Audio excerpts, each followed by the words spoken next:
Premier Jason Kenney's $4.7 billion corporate handout has been an epic failure.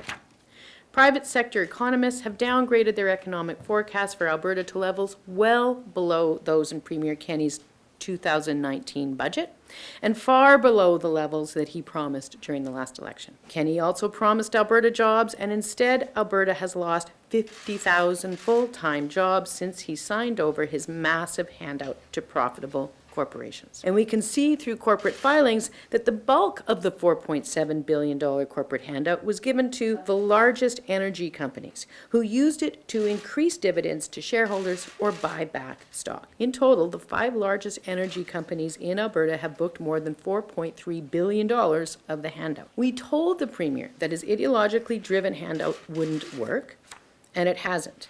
The evidence is inescapable. Alberta's corporate tax rate at 12%, paired with the absence of a PST, makes Alberta the most competitive jurisdiction already in the country. And most people will argue that when you see any kind of benefit from a corporate tax rate, it's where you go from a high taxed regime to a low, not where you go from being the most competitive to being even more competitive. When you get into a situation where you're in a fiscal crisis, you got to balance fewer services, people got to pay more.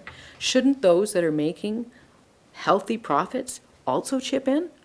And that was what we talked about. Instead, Jason Kenney's made the decision to make disabled Albertans chip in, because it's not onerous for them to chip in $30 a month. They're making families chip in to the tune of hundreds of dollars a year to get their kids onto a bus that now takes an hour longer to get to school. And it's okay for Albertans to chip in, for regular working families to chip in, but it's not okay for profitable corporations to chip in.